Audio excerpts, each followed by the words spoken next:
Have you ever like wanted to dive deep into something really complex, but not have to wade through like tons and tons of stuff? Oh, yeah, totally. Well, that's what we're doing today. We're doing a deep dive into the films of Costa-Gavras. Costa-Gavras, okay. And we're using this retrospective that was held at the Museum of Modern Art in New York City back in 1990. Okay. It was a complete retrospective of his films from April 13th to the 24th. Wow. So, and he's a really interesting filmmaker because he makes these kind of like suspenseful, almost like thriller type movies. Yeah. But they deal with Very entertaining. You yeah, always learn something. yeah, And they're usually about some social or political yeah, issue right. that is ripped from the headlines. Yeah, and as you watch his films, like a lot of things kind of come up again and again. Yeah. You know, one of the things is like power. Yeah. Like who has the power and how they're misusing it. Yeah, absolutely. And also he keeps coming back to like this question of trust. Trust in institutions, trust between people. Yeah. Yeah. Yeah. And the actors that he's worked with are incredible. Yves Montand, Simone Signoret, Fantastic actor. Jessica Lange, Jack Lemmon. I mean, just Huge stars. yeah, big stars. So we're going to look at what made this retrospective so important, and also kind of like what are the key elements that define his filmmaking. You know, what makes a Costa-Gavras film? Right.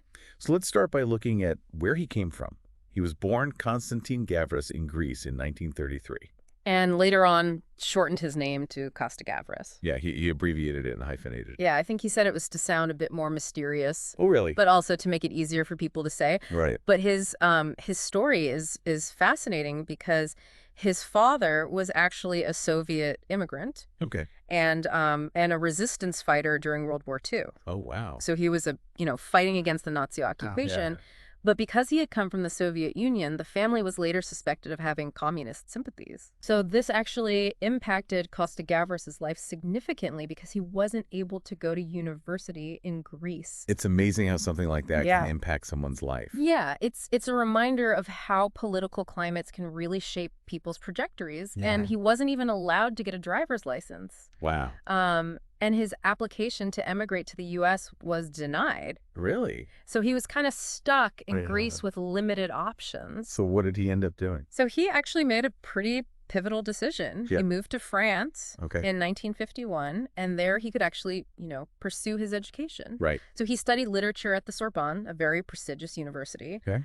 Got his degree in 1954, Okay. and then just a couple years later became a French citizen. Okay. So this really, I think, opened up doors for him Right. because he was then able to attend the very, very prestigious Right. French film school, IDHEC, Right. and he focused on production and direction. So he was really interested in like the whole It seems so, yeah. Goodness. Like not just being a director, but understanding all the aspects right. of making a movie. Right. And he graduated in 1958. He did. So did he start directing his own films immediately? He didn't immediately jump into the director's chair. He Okay. actually spent some time as a second assistant director. Oh, wow. And that's where he gained, I think, a lot of experience Yeah. working with established filmmakers like Yves Allégette Okay. and René Clair. Okay. So this gave him a real hands-on understanding of Yeah.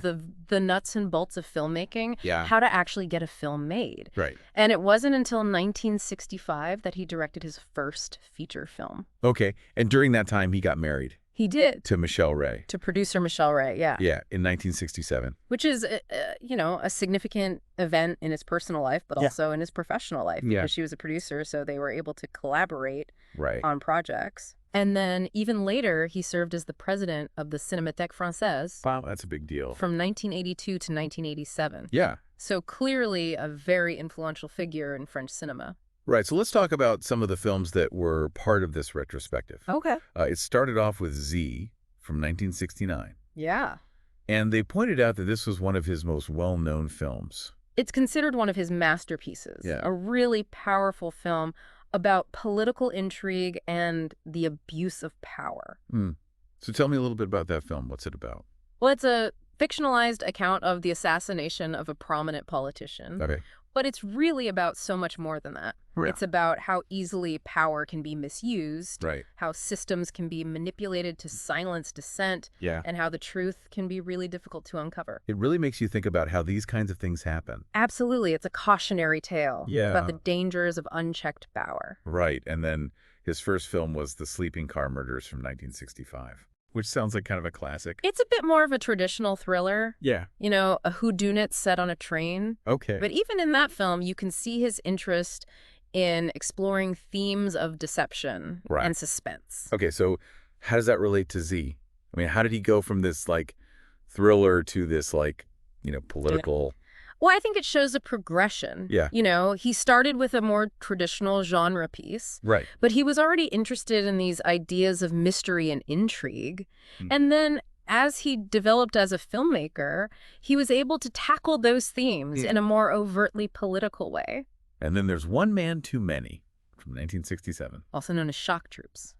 Okay? Yeah. And they made it a point of saying that they were showing the American premiere of the original version. That's right. So tell me a little bit about that film. Okay, well, this film is set during World War II, Okay. and it follows a group of resistance fighters Okay. who are trying to free political prisoners from a Nazi jail. It's a really tense and action-packed film. Okay, so why was it important to show the original version, do you think? Well, I think it speaks to the idea of artistic integrity.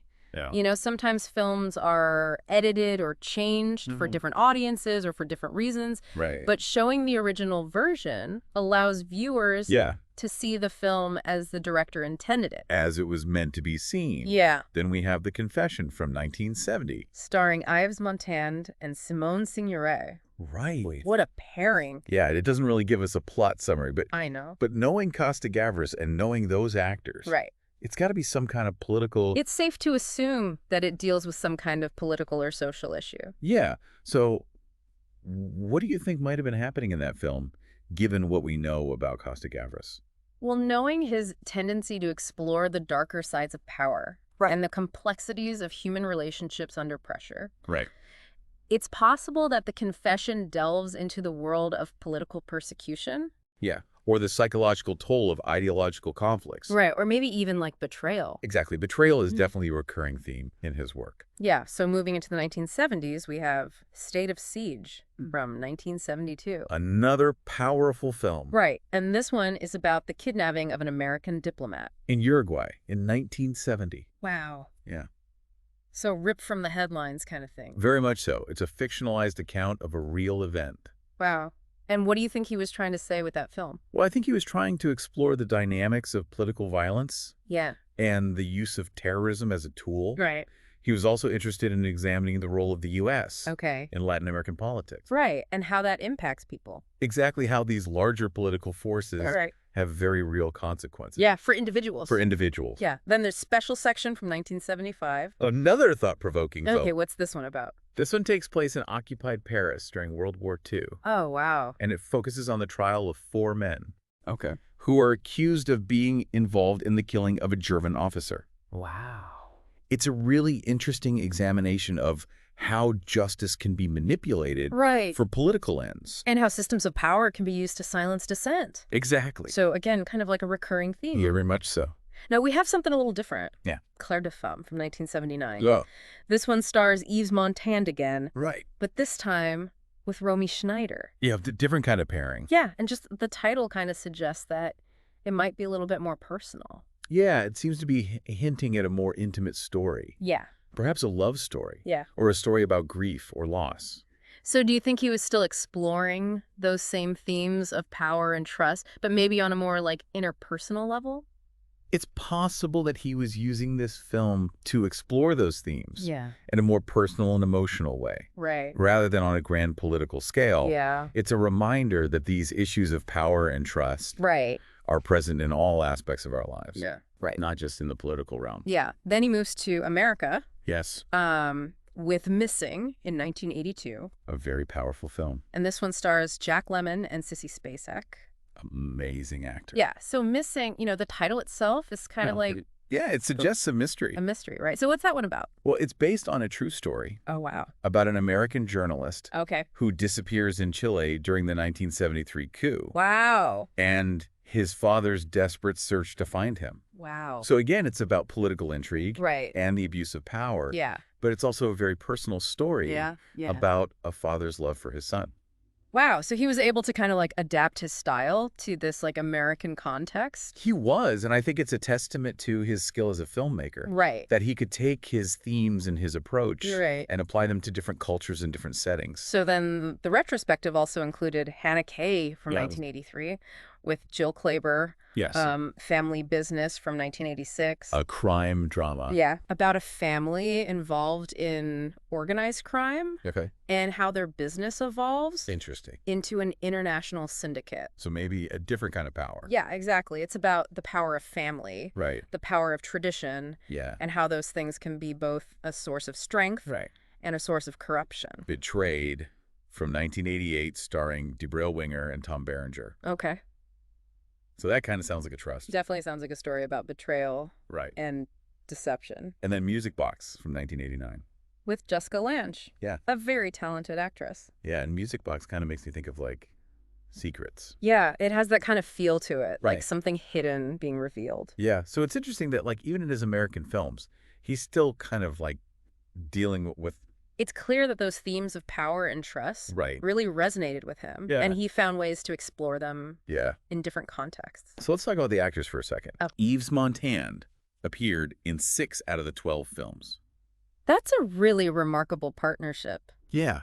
So why do you think that was, what do you think it was about Montand? Well, I think Montand was an ideal actor Yeah. for Costa-Gavras' films. Right. He had this incredible presence, Yeah. this gravitas, Right. and he could convey both strength and vulnerability, Yeah. which I think was essential for the kinds of characters Right. that Costa-Gavras was writing. Right. Characters who are often caught Yeah. in these difficult situations. Exactly. Right. And beyond Montand. Yes. The other actors that he worked with were huge. Simone Signoret, Jessica Lange, Jack Lemmon. All major stars. Right. And I think their presence in his films Yeah. really helped to bring attention Yeah. to his work. And kind of like gave him a little bit more clout, maybe. I think so. Their involvement definitely lent a certain credibility and Yeah. prestige to Yeah. his projects. So looking at this retrospective as a whole, you know, it wasn't just about like showing these films. No, it was about something bigger. Yeah. I think it was about celebrating Costa-Gavras' unique vision Right. and recognizing his contribution to cinema. Right. They actually made new prints of his early French films for this retrospective. That's how important it was. Yeah, that's how important it was. Right. They wanted to make sure that his work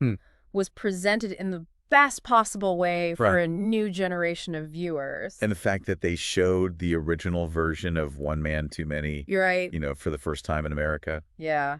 That was a real treat for film buffs. Yeah. So who put this thing together? Well, it was organized by Lawrence Kardish, Okay. a curator in the Department of Film at MoMA, Okay. in collaboration with Catherine Vera-Vimont Okay. of the French Film Office / Unifrance Film USA. So it was a real like collaboration. Yeah, a real transatlantic effort Right. to honor Costa-Gavras. And it had a grant from Corral and Joseph Lebworth. Yes, so clearly there was a lot of support Right. for this project. Right. They thought it was important. They recognized the value of his work. So if we were to kind of like, you know, Yeah. sum this all up, Yeah. what would you say are the key takeaways about Costa-Gavras' filmmaking?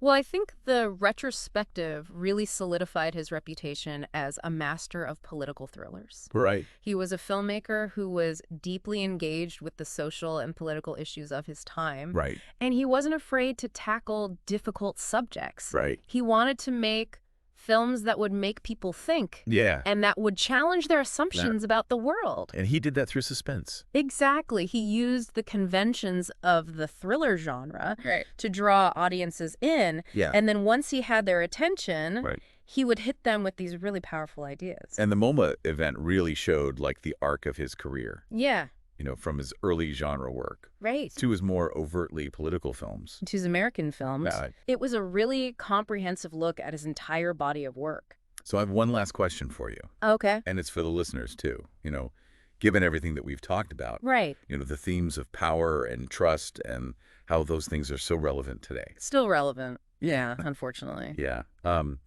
What do you think Costa-Gavras' films can teach us, That's a great question. you know, about our own time? I think his films can teach us to be more critical Yeah. of the information that we're given, Right. to question authority, Yeah. and to be aware of the ways in which power can be misused. Right. And also to kind of think about who we trust. Yeah, absolutely. And Okay. to be willing to stand up Yeah, for what we believe in, right. even when it's difficult. So I encourage everyone out there listening to check out his films. Yes, They're really powerful. they are, and they're still relevant. Yeah. Even today. Yeah. They're definitely worth watching. Okay. Well, that's it for this deep dive. Thanks for listening.